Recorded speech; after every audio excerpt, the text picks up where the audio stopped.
Bismillahirrahmanirrahim. Selamat bertemu bersama saya Heni Susilowati, dosen dengan home base di Sekolah Tinggi Ilmu Ekonomi, Studi Ekonomi Modern. Salam kolaborasi. Ya, pertemuan ketiga untuk pembelajaran daring kolaborasi antara Universitas Tekkom dan juga STIE Studi Ekonomi Modern untuk mata kuliah Technopreneurship sudah berada di pertemuan yang kedua dengan materi mengenai hakikat Technopreneurship. Nah, langsung saja apa yang akan kita bahas di sini. Di akhir pembelajaran, mahasiswa mampu mengetahui peran dan urgensi dari Technopreneurship itu sendiri, kemudian mengetahui kepribadian dan karakter NH. Kemudian yang ketiga, mengetahui landasan dan aspek spirit Technopreneurship. Kita mulai dari yang pertama. Jadi untuk menjadi seorang technopreneur, dibutuhkan kepribadian yang mumpuni di dalam pengambilan keputusan ataupun di dalam mengambil risiko. Nah, untuk kepribadian technopreneur itu sendiri, seorang technopreneur itu menurut Magellan mengajukan konsep tentang needs for achievement atau yang selanjutnya disingkat dengan NH, yang diartikan sebagai virus kepribadian yang menyebabkan baik seseorang ingin selalu berbuat lebih baik dan terus maju, di mana berpikir untuk berbuat baik dengan tujuan yang realistis, dengan mengambil risiko yang benar-benar telah diperhitungkan. Jadi di sini adalah pencapaian seseorang, kebutuhan untuk pencapaian seseorang yang berbuat baik terus-menerus, yang mana nanti akan dapat digunakan mencapai tujuan yang realistik di dalam keputusan yang diambil nantinya. Nah, di dalam kepribadian NH ini yang tinggi itu ada beberapa karakteristiknya. Jadi untuk need achievement ini ada 6 yang perlu kita ketahui. Yang pertama adalah lebih menyukai pekerjaan dengan risiko yang realistis. Nah, dalam hal ini di dalam mencapai pencapaian diri untuk seorang yang memiliki kepribadian need achievement ini, mereka lebih menyukai pekerjaan dengan risiko yang realistis. Artinya bahwa di dalam keputusan bisnis, dia akan mengambil risiko yang benar-benar real, yang bisa mendatangkan keuntungan.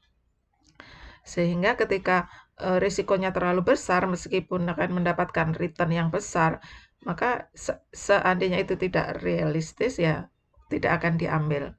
Kemudian bekerja lebih giat pada tugas-tugas yang memerlukan kemampuan secara mental. Nah, dalam hal ini adalah di mana misalnya dalam tekanan atau mungkin ada pesanan yang banyak sehingga harus berproduksi dalam jumlah yang besar. Nah, ini bagaimana dia bekerja secara produktivitas yang tinggi dengan adanya tekanan tadi. Nah, ini perlu memiliki pengelolaan emosionalnya yang tepat di sini. Kemudian tidak menjadi bekerja lebih giat dengan adanya imbalan uang. Artinya meskipun itu nanti menghasilkan keuntungan yang tinggi, tetapi seandainya itu bukan merupakan pencapaian yang akan menjadi tujuan, maka tidak akan diambil. Misalnya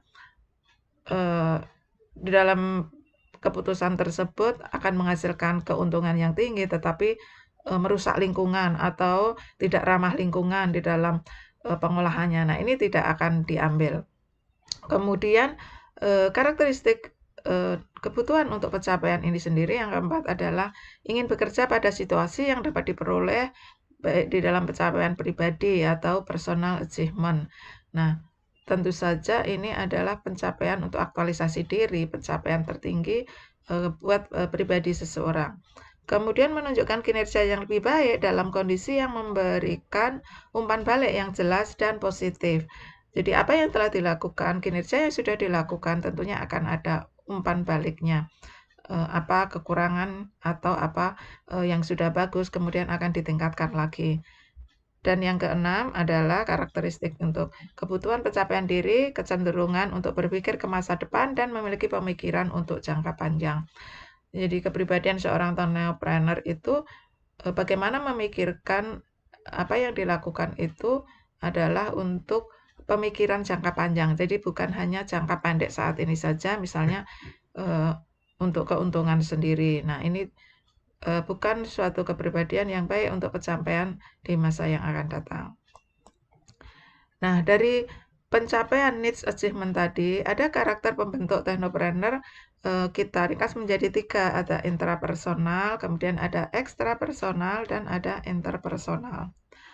Nah, untuk intrapersonal sendiri itu merupakan karakter pembentuk seorang technopreneur berkaitan dengan individu diri sendiri, bagaimana dia merefleksikan dirinya sendiri yang nantinya akan digunakan sebagai pengambil keputusan. Jadi refleksi diri untuk memahami egonya sendiri. Nah, ini seperti bagian dari adanya kecerdasan emosional tadi. Kemudian untuk interpersonal, nah ini kaitannya dengan bagaimana membangun komunikasi dengan kolaborasi dengan pendapat ataupun ide-ide orang lain. Jadi kita akan bertanya kepada mitra kita misalnya bagaimana untuk ide-ide pengembangan produk ataupun yang lainnya yang tentunya kita butuh sharing bersama orang lain untuk bertukar pikiran. Kemudian untuk ekstrapersonal sendiri ini adalah merupakan implementasi, bagaimana mampu mengimplementasikan keduanya antara karakter interpersonal dan intrapersonal. Intrapersonal dan interpersonal ini merupakan karakter pembentuk soft skill sehingga dengan adanya ekstrapersonal ini nanti akan menggabungkan keduanya, mengimplementasikan keduanya untuk kebaikan di masa depan. Nah, dari sini maka yang perlu diperhatikan adalah landasan dari technopreneurship itu sendiri muncul karena yang pertama adanya kebutuhan di masyarakat, di mana ada banyak sekali kebutuhan masyarakat yang selalu setiap hari tentunya akan bertambah terus. Ketika sudah dipenuhi akan ada kebutuhan yang lain lagi, keinginan yang lain lagi. Nah, kebutuhan-kebutuhan yang banyak seperti adanya mobil, motor, telepon seluler, televisi, dan lain sebagainya.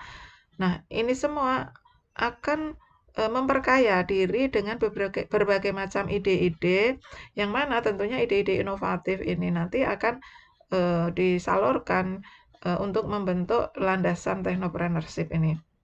Kemudian dengan memperkaya diri dengan ide-ide ini akan direncanakan secara matang. Jadi memiliki kemampuan bagaimana menganalisis pasarnya, atau mendesain produknya, atau bagaimana strategi pasar dan penentuan harganya. Nah, kita akan melihat dengan ide-ide kreatif ini tentunya kita sambil observasi di pasar bagaimana akan mempertimbangkan secara matang dengan persaingan yang ada, apakah sudah banyak di pasar, bagaimana penentuan harganya. Nah, ini perlu direncanakan dengan matang. Kemudian yang keempat, landasan yang diperlukan untuk technopreneurship adalah bahwasanya technopreneurship itu adalah sama halnya dengan entrepreneurship. Jadi yang membedakan adalah adanya basis digital di sana.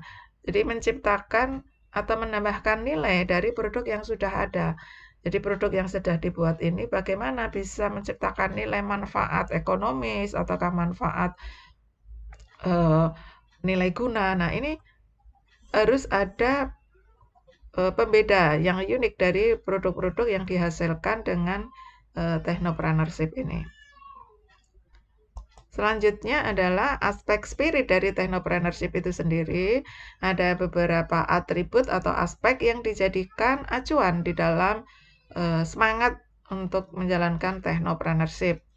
Yang pertama adalah menyukai resiko yang moderat, jadi resiko yang menantang, tetapi yang realistis ya. Resiko yang menantang tapi realistis untuk dijalankan. Kemudian menyenangi pekerjaan yang berkaitan dengan proses mental dengan tujuan utama untuk mencapai prestasi pribadi. Nah, ini berkaitan dengan needs achievement tadi.